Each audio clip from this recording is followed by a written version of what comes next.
saya hubungan tersebut terhadap arah pergerakan keforuman seperti apa kan? Yang mana teh? Terhadap penanganan bencana yang seperti itu, disaster metode dan segala macam ke arah gerakan keforuman apa kan? Nah, tadi kan kaitan dengan apa namanya? Aktivitas kita mungkin menambah satu topiknya gitu. Mungkin kebencanaan kan dulu bersifatnya mungkin bantuan sajanya gitu. Mencari orang hilang gunung. Kira-kira gitulah kegiatannya, lebih ke arah SAR lah gitunya. Tapi sekarang pada saat kita memandang bahwa luas ruang kebencanaan itu besarnya, butuh betul-betul orang-orang yang dasarnya penjelajahnya gitu, untuk bisa masuk ke area yang emang sulit, emang bukan berarti eksklusif emang dia punya kemampuan untuk itu gitu. Ya baik secara sosial maupun secara survive ya, banyak lah yang ujungnya emang pencinta alam harus ada di situ gitu. Itu salah satunya ya komponennya. Nah, itu yang akan terus dikuatkannya, digali. Hingga ke kongres terakhir, apa saja yang dibicarakan kan? Kongres terakhir itu kan bagaimana, balik lagi dulu ke forumnya, bahwa ya sejauh ini keberadaan kita di Bandung Raya sendiri kan diterima lah ya. Kurang lebihnya kan itu kan bukan cerita tentang kurang atau lebihnya, bukan. Karena kurangnya adalah kita, lebihnya juga adalah kita, kan nggak ada. Karena kita sudah mendefinisikan tentang diri kitanya, itu kan yang penting nama. Bukan didefinisikan oleh orang lain dan diberikan pendapat oleh orang lain juga tidak penting. Tidak penting mendefinisikan mempersepsi sesuatu. Yang penting adalah kita menurut kita. Nah, kita menurut kita ini ya kalau ada sesuatu ya berarti kita dari yang memperbaiki. Nah, gitu. Ya artinya kan itu. Nah, itu yang udah agak bisa diterimanya mudah-mudahan. Proses dari Aceh tadi ya. Itu pulang kan baru kita kongres ketiganya. Nah, lalu di Aceh, nah itu mungkin tadi. Ya ini ada hal yang spesifiknya, ada beberapa pembelajaran yang menarik itu pioneering tadinya, bagaimana menembus satu ruang, satu tempat yang sebutlah ruang-ruang konflik gitunya. Kan ruang itu kan nggak dalam ruang netral saja, ada ruang-ruang yang emang rumit, berbahaya, akan banyak pro kontra gitu. Nah, Aceh adalah satu studi yang hebat lah untuk kita gitu. Ya, bagaimana tim bisa masuk, ada Mang Acil, Ubrus, Edan lah. Ya, untuk ukuran aku pada saat itu bagaimana sasarannya adalah kecerdasan intinya gitu. Bagaimana ngebangun kecerdasan kolektif. Sasarannya ke sana. Kecerdasannya kudu bareng. Itu bisa cerdas sorangan gitu, nggak bisa. Untuk berhadapan dengan wilayah yang kompleksitas tinggi gitu. Nah, kita juga masih terpotong-potong tuh oleh ruang, oleh waktu kan, oleh macam-macam. Balik lagi di awal 2004 itu, pada saat Aceh itu ya anak-anak udah duluan masuk kan, aku sendiri masih tertinggal sedang itu, masih ada kerjaan kan, proyek. Sebulan kalau nggak salah, sebulan. Orang datang baru balik. Jadi izin seminggu orang teh hari tetek, ninggalin proyek itu 1 minggu, izin teh dengan asumsi bahwa ada anak-anak tuh belum keluar dari kompise. Pada saat itu kan diproteknya, di kompise itu Gerhan, Pak Kolonel Gerhan bawa semua, karena itu kan ruang konflik ya Aceh, ada agar semua relawan itu harus dikawal. Kan ngerinya dikawal berarti atau kumaha mau dikawalnya, Berarti ai musuh nah tuh. Ngeri ya tuh. Gimana kita bisa netral di ruang itu. Nah, itu yang awal sekali kitanya keluar pertama asal nama dari Kompise itu. Kabur. Berhasil kabur dari Kompise dan diikuti oleh yang lain. Dari UN, dari apa, UNICEF semua kalah luar nuturgen bebenyit kalah luar. Ya udah hampir sebulan di Kompise, kemana-mana dikawal ini itu kan. Udah ruang geraknya juga terbatas, ya juga nambah resiko kan. Nah. Dari sana gitu anak-anak pulang, ya ada sebagian lagi lah pulang. Saya masih merenung rencana seminggu jadi kalah yang 7 bulan di ditu liur pisan ya. Ya karena tadi gitu. Jadi ternyata ada beberapa tahapan yang kita baru tahu bahwa ada yang disebut dengan proses tanggap daruratnya. Tanggap darurat. Nah, persepsi anak-anak tuh masih dalam posisi tanggap darurat mungkin ya gitu. Padahal prosesnya kan ada rumusan-rumusan yang sekarang berkembang menjadi pasca lah bla bla bla. Nanti kita akan bicarakan itu secara lebih detail kan. Tapi saya pengen mengarah bagaimana hal tersebut ya, perjalanan teman-teman saudara-saudara kita ini dalam melalui beberapa bencana sehingga merumuskan dirinya dalam bentuk keforuman ya. Keforuman ini seberapa besar kejadian-kejadian besar tersebut mewarnai mereka dalam keforuman tersebut hingga pada akhirnya masuk ke forum ke kongres keempat ya, ke yang terakhir. Enggak, skala kebutuhan ya jelas kita kan butuh berkumpul untuk melakukan sesuatu. Ya butuh apa namanya kebersamaannya, bersama-sama untuk menyelesaikan sesuatu. Lalu menyelesaikannya seperti apa juga kan kita juga ya punya kemampuan tersendirinya. Kalau kita melakukan ini sendirian, kita nggak melakukan namun. Jadi harus dalam pengertian sigmanya, dalam jumlah itu jumlah kapasitas, bukan berarti yang harus hadir, bukan. Maksudnya yang terlibat. Gitu. Dan dari sana kita tahu bahwa ternyata pendekatan-pendekatan ini sepertinya juga jadi berbeda. Ya, pendekatan dari apa yang disebut dengan pendekatan masyarakat, lalu ada yang disebut dengan pendekatan ada yang menyebutnya adalah ada government, ada non-government. Kita dikategorikan non-government. Enggak, kita buat lagi koordinat yang baru. Kita mah anak negeri. Ini negeri kita harus melakukan sesuatu untuk negeri kita. Mau ada government, tidak ada government, nggak peduli. Jadi ada NGO, tidak NGO, bukan urusan.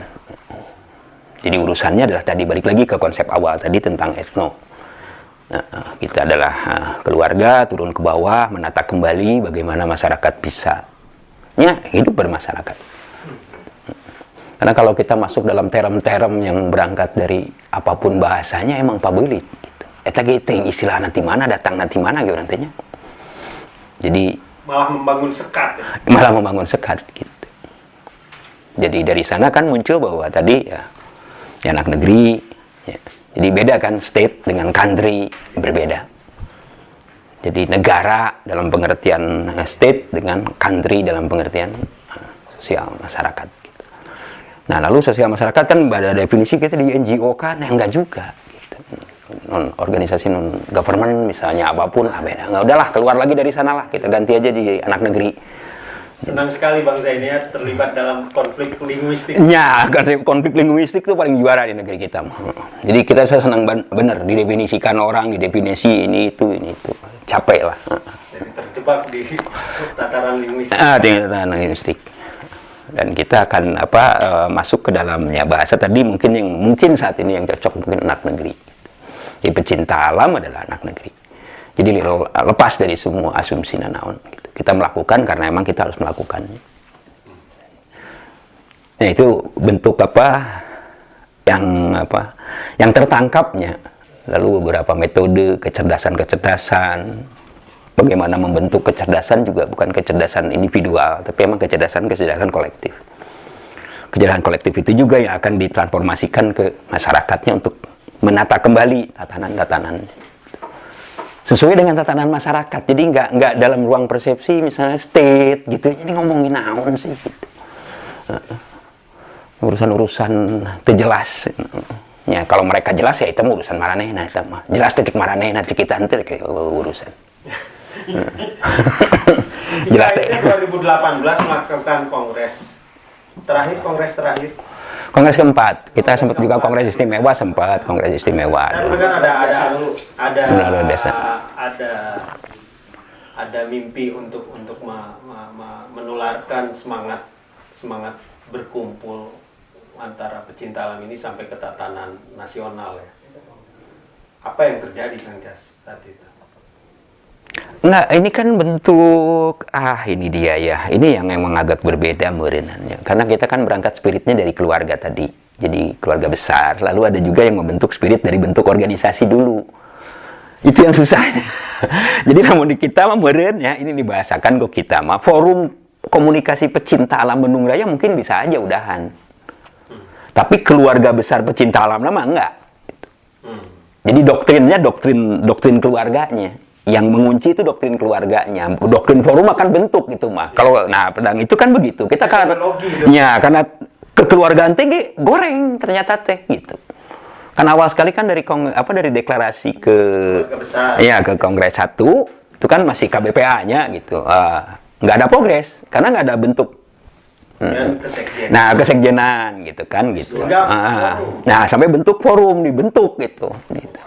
Jadi bentuk ada badan-badan gitu. Jadi kayak ada badan SAR, badan ini, badan itu. Jadi kita bisa menurunkannya karena ada konsep di depannya forum komunikasi. Kalau nggak ada kan keluarga aku mau nurunkan anak keluarga. Tapi misalnya kan kita bubarkan forumnya, forum keluarga nama tuh bisa karena dia udah dideklarasikan. Nah, deklarasikan dari dicabutnya tuh bisa, masalah setuju mah manggal kalau luar. Iya gitu. Jadi karena emang tidak ada presiden yang lain gitu. Emang ada spiritnya adalah spirit agar kita berkumpul. Cuman bentuknya kayak apa udah keluarga besar pecinta alam aja dulu. Itu yang awal sekali diterima gitu. Jadi ringan kan, jadi kemana-mana silaturahmi keluarga itu. Jadi tidak terjadi pada kongres terakhir itu bahwa kita membicarakan tentang pecinta alam Indonesia dan lain-lain. Udah. Nah dari sana itu baru Nah kita balik lagi tadinya. Kalau di Bandung Raya kan bentuknya berangkat dari keluarga. Nah sementara yang lain kita nggak tahu di forum yang wilayah lain ya. Sekber di Jogja. Ya sebutlah seperti itu. Tuh sekber di tempat-tempat yang lain kita nggak tahu spiritnya seperti apa. Gitu. Nah, akhirnya kita mengusulkan di Kongres keempat itu bagaimana kita juga ikut mendorong agar forum-forum yang lain juga aktif juga. Jadi pembentukan forum pecinta alam sebutlah Indonesia gitu, itu berangkat dari forum-forum. Jadi bukan berangkat dari organisasi-organisasi karena terlalu teka bayang kumaha bayangkeun namun berangkat dari organisasi. Jadi perwakilan lah gitu. Perwakilan daerah atau apa begitu. Kalau Indonesia nanti forum pecinta alam dunia ting bentuk nakumaha sebuah perspektif. Kenapa kita menyebutnya definisi pecinta alam bukan definisi pecinta alam Indonesia gitu. Bedakan dengan kode etik pecinta alam Indonesia. Karena etiknya untuk Indonesia. Metodologi untuk pecinta alam Indonesia. Kalau kita definisi pecinta alam, jadi universal. Bukan definisi pecinta alam Indonesia enggak. Definisi pecinta alam. Nature lovers. Ya, wild ya, wild bukan nature lovers. Jadi ada kata wild. Jadi wild seperti alami. Jadi pecinta alam yang alami, alamiah wild, ganas lah ya, alam liar. Gitu. Sepertinya kan kita butuh keliaran, lain liar tanpa kendali, bukan kembali kepada bentuk alami yang nature, wild. Nah itu konsepnya universal. Jadi, kode etik pecinta alam Indonesia, nah itu emang spesifik untuk metodologi untuk Indonesia ya, kayak ini kan ada rumusan. Oke, kajian yang menarik sekali Kang Jas. Apa sih yang Kang Jas tangkap pada saat kongres terakhir itu terkait mimpi ya? Soalnya yang berkumpul lumayan banyak sekali orang tua pada saat kongres terakhir itu. Apa mimpi terbesar mereka yang Kang Jas tangkap pada saat itu? eh apa ya yang tangkap pada saat itu ada beberapa orang tua tuh hadirkan mereka kan membawa beban ya, atau apa namanya, kita menyebutnya beran kode etik pecinta alam itu kan, kode etik pecinta alam yang itu yang ingin coba disambungkan dengan apa, dengan definisi lah bahasa namanya gitu ya. Alhamdulillah udah ketemu ya. Nah lalu bagaimana agar melalui mekanisme keforuman ya, melalui mekanisme keforuman itu bisa, karena nggak bisa kita membayangkan sebuah aktivitas ruang yang segitu gedenya gitu ya, dijalankan dengan tanpa keforuman daerah lah ya gitu. Jadi bagaimana kita mendorong agar lahir forum-forum daerah. Lalu bagaimana mensosialisasikan definisi ya, kode etik. Udah agak nyambung ini. Kalau Kang Jas sendiri berharap seperti apa sih arah pecinta alam di negeri ini? Nah, balik lagi kan cerita tadi tentang anak negerinya. Kan beda dengan anak negara. Beda. Anak dengan negeri dengan pegawai negara beda, dengan anak negeri beda. Jadi anak negeri itu peduli. Nya rek ditepuk tangan kerek aya naon geus teu peduli. Karena dia bercerita tentang negerinya. Lalu bagaimana sih tiba-tiba khawatir teh kan gini, gambaran anak negeri itu digeser menjadi gambaran anak negara gitu. Itu yang kekhawatiran aku teh. Jadi dia itu lebih dekat ke arah nanti bentuknya ya apa tokoh lah gitu. Jadi bukan berarti jadi kudu mimpin negara gitu, naonan. Jadi kayak bentuk apa ya? Paternalistik. Apa sebutan paternalistik tuh? Dia berbuat karena dia ingin berbuat gitu. Jadi dia ingin berbuat. Misalnya kan kayak pendampingan gitu kan, dia membawa spirit yang spiritnya tadi itu, membawa bagaimana agar masyarakat berorganisasi, karena ujungnya kan organisasi teori ya. Untuk mencapai satu tujuan harus melalui organisasi sekelompok orang, bukan orang per orang, bukan sekelompok orang. Bicara sekelompok orang untuk mencapai tujuan itu adalah teori organisasi. Jadi kalau misalnya ada sekelompok orang penyintas misalnya, ada ingin lepas dari, ada bentuk yang mereka inginkan, ada tujuan yang mereka dapat cari, ya harus dia melalui organisasi. Nah, proses organisasi ini yang menjadi persoalan di negeri kita. Kita tidak pernah diajarkan tentang berorganisasi. Diajarkan matematika, bahasa Indonesia, bahasa Inggris, nilai A, nilai B kan. Ngobrol jeung batur teu nyambung. Tidak ada kecerdasan yang disebut dengan kecerdasan kolektif. Kecerdasan kolektif itu kan melalui prosesnya. Bagaimana rapat mengenal satu dengan yang lain, membuat keputusan. Wah, nggak ada SKS-nya, nggak ada. Kerja kelompok ada gitu. Terdapat nilai A. Jadi akhirnya ya keunggulannya adalah keunggulan personality, ya kan? Bukan partisipatori. Ya, itu akan menjadi titik. Itulah titik lemah dari negeri ini. Gitu. Ya lamun ya kecerdasan kolektif teh ya kumaha carana? Gimana caranya? Iya kan, karena kan harus empiris, itu bisa diteorikan. Dia harus melalui berkumpul, dia harus melakukan sesuatu. Itu bisa cerdas tiba-tiba. Emang Mr. Rubin murag di langit langsung ngabodor. Kubluk, ngabodor langsung batur seserian. Ya semua orang modelnya begitu, ayeuna mah marudag di langit kan, gejeli langsung ngaracapruk. Kumaha prosesna?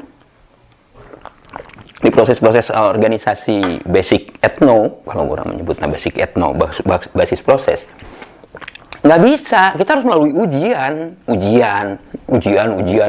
kan tuh bisa gajeli langsung ngacapruk ngomong naon, bisa ngerti bisa nanti orang kan gitu. Ya artinya melalui proses kan. Jadi mimpi terbesar Kang Jas apa? Ya tadi kan gitu, bagaimana proses pembentukan tadinya. Kita kan gini lah, kalau bukan berarti juga berharap bahwa ada muncul sebutlah pemimpin-pemimpin dari para pecinta alam, nggak penting juga ya. Dalam pengertian state. Ini kalau pengertian etno, dia butuh pisan. Gitu. Ya, lahirnya kepemimpinan. Jadi diproseskan dari organisasi, dibentuk, naik ke tingkat wilayah, naik ke tingkat nasional untuk melahirkan. Jadi proses melahirkan manusia. Gitu. Jadi pecinta alam itu adalah bagaimana proses untuk melahirkan, melak jelema. Menanam manusia. Jika kita ingin sesuatu, ya tanam manusia itu. Didiklah. Ya. Nanam tangkal hayang pinter jelema. Kumaha nu lain-lain wae. Hayang pinter jelema melak tangkal kan bingung. Hayang pinter jelema melak jelema. Menarik Kang Jas. Nah, bukan berarti melak tangkal salah. Ya.